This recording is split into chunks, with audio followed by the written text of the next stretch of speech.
Hello and welcome to Table for One, Doug Arthur. Although I feel like I know you already because you are married to one of my dear high school friends. So it's a pleasure to actually see you in person. And you have chosen a fantastic film, 1955's Kiss Me Deadly, a noir classic and a very influential film across genres. Doug, what's it about? It's one of those movies that's hard to describe. It's based on a Mickey Spillane novel, who at the time was one of the best-selling authors in the U.S. He had like seven of the top 10 best-selling books at one point, like at once. It was kind of like the Beatles taking over the charts. Anyway, so this production, it's basically one of those movies that starts one way and winds up in a completely different place. And the fun of the movie is the journey, is the ride to get there. But essentially, it starts off with this kind of mystery woman who our detective Mike Hammer almost runs over, and the mystery evolves from there. And I don't want to give too much away if some people have not seen it. I know it's kind of weird to say no spoilers for, for a 70-year-old movie. For a 70-year-old movie, yeah. But it's really a movie that needs to be experienced, fresh, without knowing too much, which is kind of how I went into it when I first saw it. And but it's a mystery novel, and it's a Mike Hammer, if you know anything about Mike Hammer, and it's this kind of weird noir film set in Los Angeles, which they transplanted from the original location was in New York, because that's where Mickey's from. And that was, and they changed the plot too. The one of the main plots is that, kind of gets into this espionage with, nuclear secrets and so on. And in the original book, it was actually narcotics, which was a huge issue back in the mid 50s. The screenwriter actually hated the book so much that, he wanted to try to hammer it into, no pun intended, it into something different. And he came up with this, kind of, Cold War spy thriller. And in a way, it's kind of a precursor to James Bond. And Mike Hammer is that kind of character who's kind of this very brutish force of nature in a way, but also seems to have a way with the ladies, and seems to also have the lives of a cat, always seeming to survive somehow.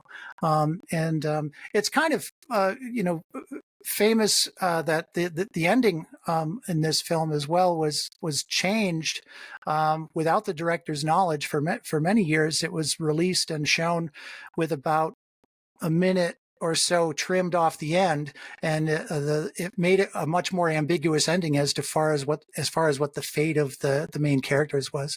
And it was recent, and it was, I think, back in the 90s it was discovered and restored. And I learned about that from reading Video Watchdog. I don't know if either of you are familiar with Video Watchdog magazine, late lamented Video Watchdog magazine, which I was an avid reader of that.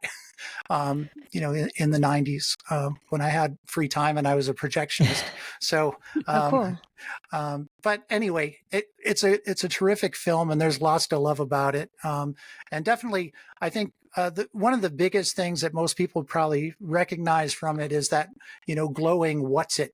That was ripped off by Tarantino for Pulp Fiction and Alex Cox for Repo Man, famously, as well. And Raiders of the Lost Ark. And Raiders of the Lost Ark as well. That's what I thought of immediately. It looks exactly the same when you see it. It's exactly that shot of opening up the Ark.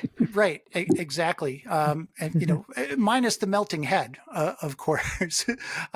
Although there is a shot of I forget the character's name, Carver, I think her name was, kind of going up in flames, which must have been pretty, out there for a 1955 audience. There's a lot of stuff in this where one thing that I thought just on rewatching this on Saturday, there was a really cool shot which I think would have been right in line with something Paul Thomas Anderson would have done. Because I'm a big fan of the long shots, the continuous takes. And there's a shot where the boxing gym. The boxing gym, exactly. You know exactly what I'm talking about. That is an amazing shot, but it leads into something else that I noticed about the film. There's a lot of scenes where things are not seen, they're off screen, or they're not shown, or they're obscured. Like in that scene, they're talking about this boxer in the ring, but you never see the boxer in the ring. There's a scene where Velda goes to kiss him and he's completely blocked by the edge of the couch. And there's and the torture scene where you just see her feet dangling off the edge of the bed, and you can hear the sounds, but you never see what's happening to her. And I actually read an article by William Aldrich, the director, who mentioned that was done on purpose, because he said what's not seen is sometimes more horrific in the audience's minds. Totally. And that definitely works in the favor of this movie. I've rambled enough. What do you guys think? No, you're good. I was going to ask you my next follow-up question is, like, of all the movies in all the world you could have chosen, why choose this one to talk about with us? Well, it's one of my absolute favorites. I hadn't seen it in a while. And I feel like it was something worth revisiting, and especially, now I think, kind of in the political climate that we have now, this kind of conspiracy kind of hidden in the background is I think some people are looking for things that aren't there, but in this case, because it was kind of the mid-50s and the Cold War, you kind of have this perfect kind of paranoia, that, like Mike Hammer says in the movie, he's looking for a thread that turns into a string, that might turn into a rope. And then of course Velda says, well, and then you hang yourself from it. But I just felt like, this was a movie worthy of, more attention. At least in my circles, I think it's a terrific film. So I'd never seen it before, I have to admit. I knew what it was, of course, but never seen it. So that was a great opportunity to watch a classic that had eluded me for years. Alonso, you'd seen this before, though, yes? I had once, yes. Okay. So what was your thinking on rewatching it this time? Well, I think I really didn't quite understand the first time I watched it, like how daring this movie is, in that, like you said, it's this adaptation of a best-selling book, this beloved character, and the whole movie is about how he's wrong about everything. This whole the book is about how Hammer's basically sort of fascist worldview and his brutish techniques are effective, and they work, and they bring down the narcotics, ring or whatever it is that he's exposing. And here he just makes a bad situation worse, and he's constantly getting other people hurt or killed. He, eventually leads to this disastrous climax of the film. And the movie is basically saying, you're wrong. You're doing this wrong. You are messing everything up. Stop it already. And that's a really daring tack for a film to take. And so it's exciting, and it's darkly funny because the hero has no idea how bad he is at being a hero. But the movie is very sort of savagely kind of critiquing him at every turn. Although I'm sure for a lot of Mike Hammer fans, they just wanted to watch him slam some guy's hand in a desk drawer, and they didn't think about, the broader implications of it. But he has no self-awareness of that fact ever. It's not like he has like a realization at the end, like, I've been doing it wrong. He just keeps stumbling into the next thing and the next thing, and then he happens to save somebody. And they cast Ralph Meeker, who is like a creep. Like, he always played creeps. He is not like some dashing, movie detective where he's the hero and we all want to be him, or the women want to be with him. It's like, it's Ralph Meeker, And so, so Christy, what was your take for your first view? I just thought it was so startling off the top. top because like it announces it's a very different kind of film with the credits. Yeah. Like the opening title is going backward, and He's you driving see them. into them. Yeah, it's like they're coming to him on the highway Like where a Burma he shave has. sign. What's that? Like The a Burma shave sign. Yeah. Like it's like there's like an inevitability of it, right? Like there's like a forward kind of hurtling motion of him driving into the credits that way.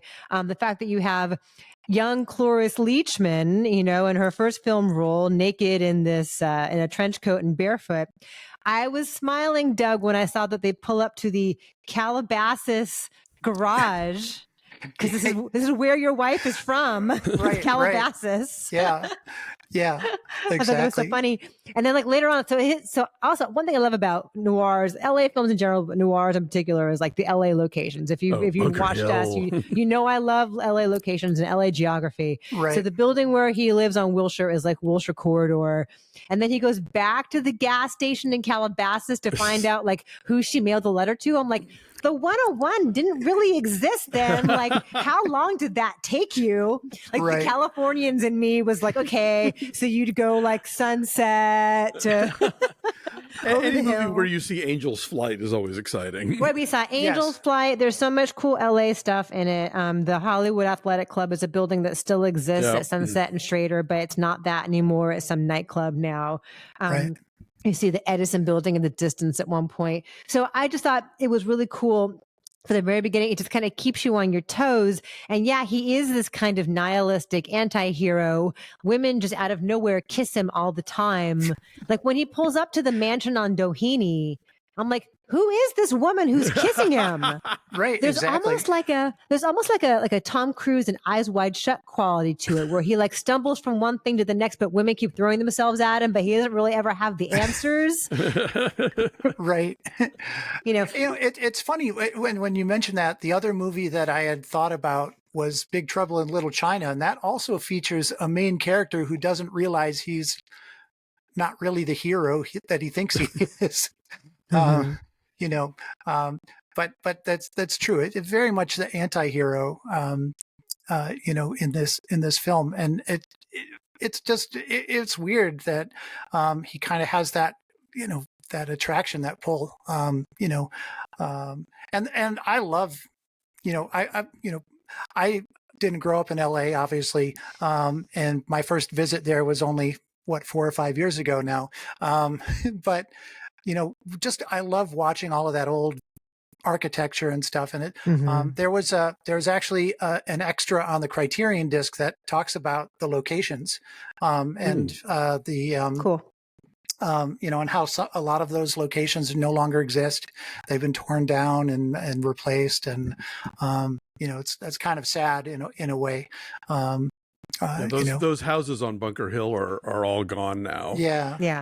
Such all beautiful high-rises now. Beautiful houses. Yeah. So I want to ask you guys about how, and this is just something that I just read a little bit ago, how influential this was on the French New Wave. Yes. Let's talk about that a little bit. So do you think it's just like the daring nature of the structure? Do you think it's how blasé he is? Like, what about this film do you think influenced people like Godard?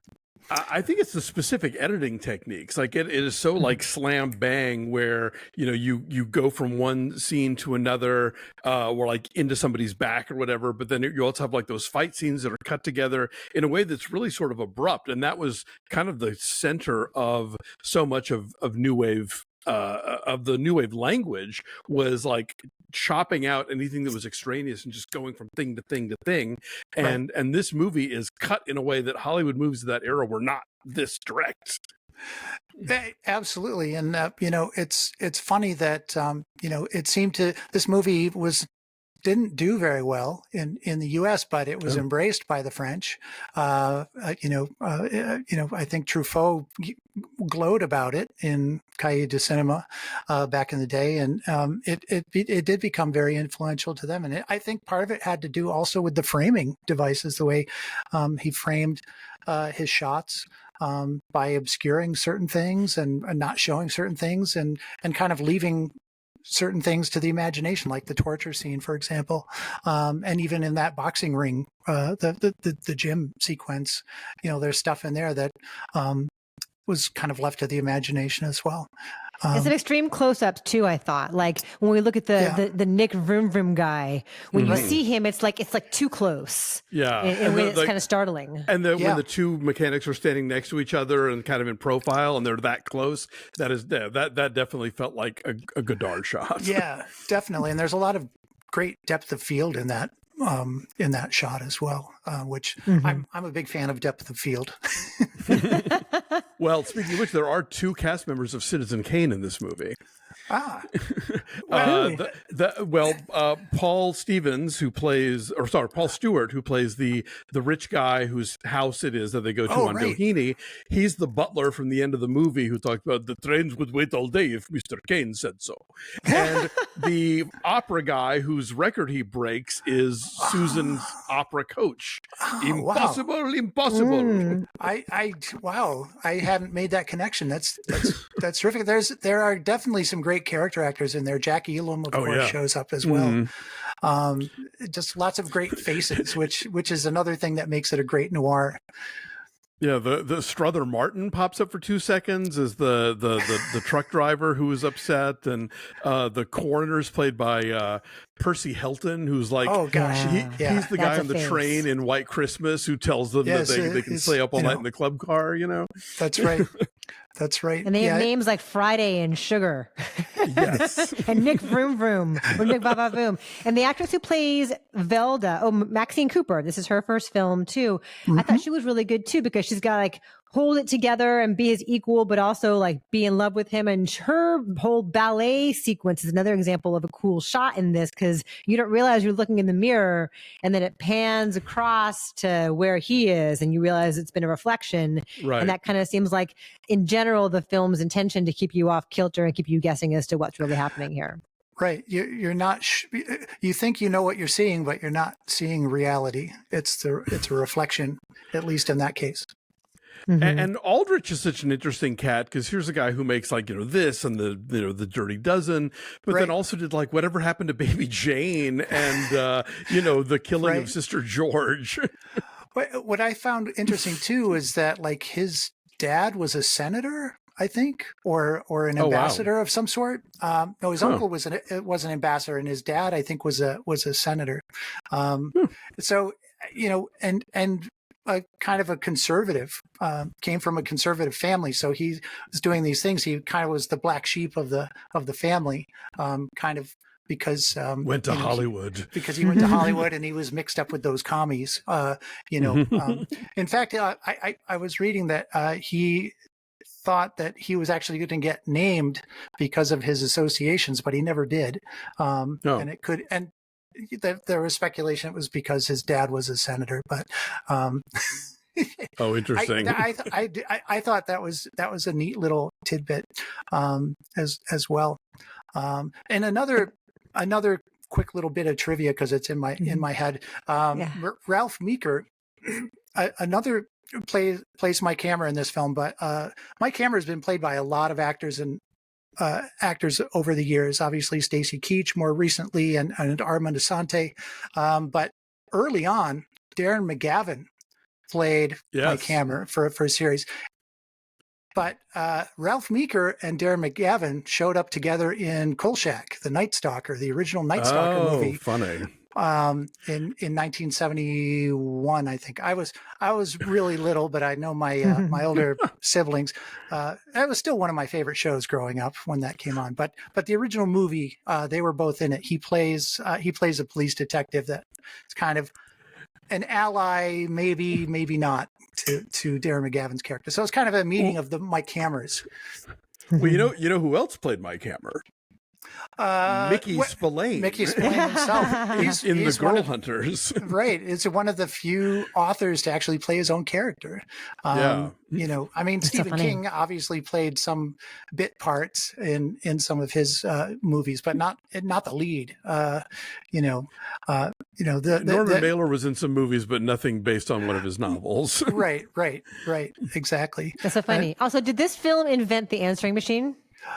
I'd never seen one before, right? Like reel to reel answering machine. How high tech is that in his very stylish apartment with his very stylish cars? I was wondering if that was a real thing or something that the movie just threw in as a, Could I don't happen. know. I don't know.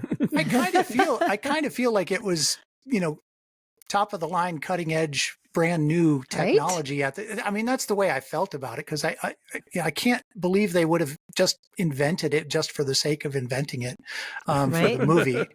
But when you're investigating like penny ante divorce cases, you need top of the line technology for all those tips to come in, right? Right. Exactly. That's the thing about this movie. Like, everything that you learn about this character is like, oh, you're a creep, And when the cops are like giving him a hard time and telling him to get off the case and stuff, it's like, no, they're right. You should listen to the cops. Right. You are in over your head. You are a scumbag. Like, don't do this. And how many times during the course of his investigation did he almost get killed? But he certainly got other people killed too, and that was. It's not until Nick dies that he even feels like a personal connection to any of this. He's just thinking there's a payout for him because clearly there's something big and shady going on, and he just wants a piece of the action. He's just there to annoy people until somebody pays him to go away. But then when they kill Nick, suddenly now he feels like a sense of connection to all this. Yeah, for sure. And even at the end, we kind of. We kind of get the echoes of the Brad Pitt at the end of Seven. The girl is saying, what's in the box? What's in the box? It can't be a coincidence, right? True. Yeah, and obviously there's allusions to Pandora, throughout, and that's another thing that I found very intriguing about this film is obviously the screenwriter added a lot of things I'm sure were not in the original Mickey Spillane novel, references to Shakespeare and poetry and Greek mythology, so it's really got a very layered, story. And the other thing I found really interesting was that I think the production was only like 20 days or something. It was a very short production, and the quality of the film that came out, is probably much higher than probably could have been expected. But when you have talent like that, just kind of working together, it really kind of coalesced into something brilliant. Right. And the visual effects alone and the climactic ending like that. Sure. Yeah. Probably took some time. Well, so Doug, we do numbers here on Table for One, like we do on our normal reviews. So from 1 to 10, what would you give Kiss Me Deadly?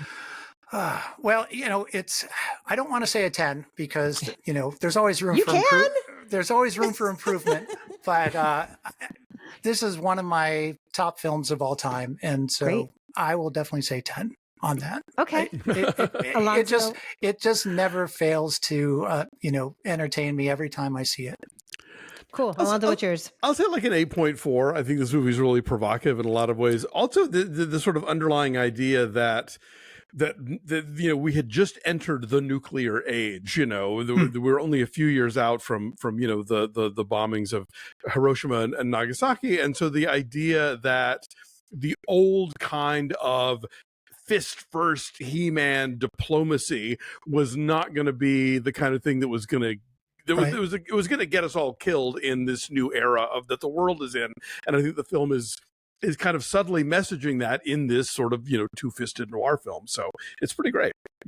Yeah, I will say I'm right around there too. Look at 8.2. I thought it was so cool to see it. I'm so glad you gave me a chance to catch up with it. So thank you so much. You're welcome. Total pleasure. I hope you had fun. We loved chatting with you. Absolutely. And thanks for being a part of things around here. We really appreciate it. Absolutely. It was also great to meet you, Alonso, as well. I've enjoyed listening to you on the podcast, and thank you. I don't always agree with you, but I love your opinions. That's great. As long as you keep listening. and for someone that has an obvious love for Godzilla films, it comes out in your reviews. So I can tell. Thanks so much. Thank you.